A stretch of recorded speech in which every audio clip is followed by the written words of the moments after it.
जब भारत में 26 जनवरी आती है तो वहाँ यौम जमहूरिया के नाम पर परेड होती है, आइन की तारीफ की जाती है और जमहूरियत के दावे दोहराए जाते हैं। लेकिन इसी दिन अगर हम कश्मीर की तरफ देखें तो मंजर बिल्कुल उलट होता है। बाजार बंद, सड़कें सुनसान हो जाती हैं और एक खामोश मगर गहरा एहतजाज भी नजर आता है, क्योंकि कश्मीर में 26 जनवरी को जश्न नहीं बल्कि यौम सियाह के तौर पर याद किया जाता है। और यही फर्क हमें यह सोचने पर मजबूर करता है कि एक ही दिन दो इतने मुख्तलिफ मायने क्यों रखता है। इस सवाल का जवाब समझने के लिए हमें यह जानना होगा कि जम्मू कश्मीर कभी भी भारत की आम रियासत नहीं था, बल्कि ये एक मुतनाज़ा इलाका था और आज भी बैनुल अक़वामी कानून के मुताबिक मुतनाज़ा ही है। 1948 और 1949 में अक़वाम मुत्तहिदा की सलामती काउंसिल ने वाज़े तौर पर कहा था कि कश्मीर के मुस्तक़बिल का फैसला वहाँ के अवाम खुद करेंगे और ये फैसला आज़ाद और मुनसिफाना रायशुमारी के जरिए होना था। यानी कश्मीरी अवाम को ये हक दिया गया था कि वो खुद तय करें कि उन्हें किस मुल्क के साथ रहना है या नहीं रहना। लेकिन इस वादे के बरखिलाफ जब 26 जनवरी 1950 को भारत ने अपना आइन नाफिज किया तो इसे कश्मीर पर भी लागू कर दिया गया। और यहाँ एक निहायत सादा मगर बुनियादी सवाल पैदा होता है कि क्या कश्मीरी अवाम से इस बारे में पूछा गया था, क्या उन्होंने उस आइन पर वोट दिया था और क्या अक़वाम मुत्तहिदा की करारदादों पर अमल किया गया था? अगर इन सवालात का ईमानदाराना जवाब दिया जाए तो वो साफ लफ्जों में एक ही बनता है और वो है नहीं। इसीलिए कश्मीर में 26 जनवरी एक तल्ख याद दहानी बन गया है, एक ऐसी याद दहानी कि उन पर एक ऐसा निज़ाम नाफिज किया गया जिसमें उनकी मर्जी शामिल नहीं थी। और यही वजह है कि कश्मीरी अवाम हर साल इस दिन खामोश एहतजाज करते हैं, बाजार बंद रखते हैं और ये पैगाम देते हैं कि जबरदस्ती नाफिज किए गए आइन को वो इखलाकी तौर पर कबूल नहीं करते।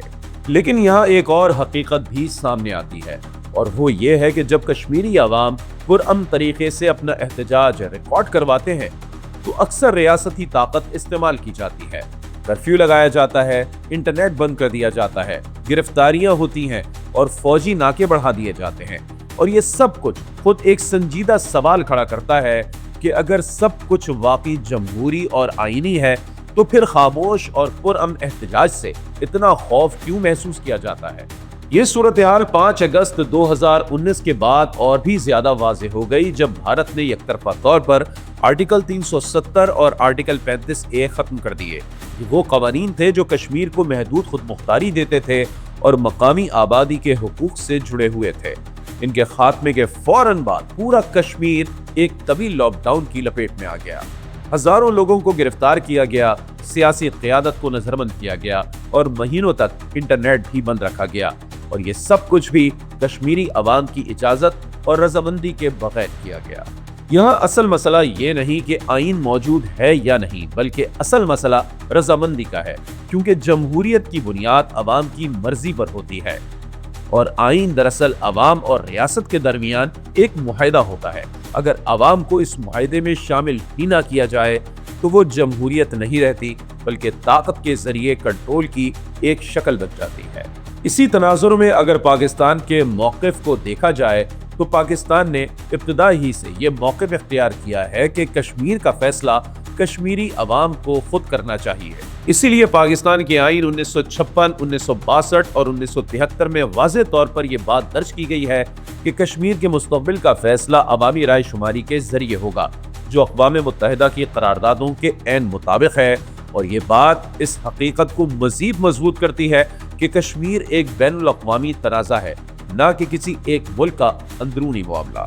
इसी वजह से कश्मीर में 26 जनवरी आज़ादी या जमहूरियत की अलामत नहीं, बल्कि हुकूक के इनकार, शनाख्त के मिटाए जाने और ज़बरदस्ती नाफिज की गई हाकमियत की याद दहानी बन चुका है। और ये दिन हर साल एक बुनियादी सवाल को जिंदा रखता है, क्या बंदूक के जोर पर नाफिज किया गया कानून वाकई जायज और काबिल कबूल हो सकता है? जब तक कश्मीरी अवाम को यह हक नहीं दिया जाता कि वो आज़ादाना और मुनसिफाना तरीके से अपने मुस्तक़बिल का फैसला खुद करें, तब तक 26 जनवरी कश्मीर में यौम सियाह ही रहेगा, क्योंकि असल जमहूरियत ताकत से नहीं बल्कि अवाम की मर्जी से वजूद में आती है। और तारीख गवाह है कि किसी कौम की आवाज़ को ना आइन दबाव से खामोश कर सकता है, نہ فوج اور نہ ہی کوئی یک طرفہ فیصلہ۔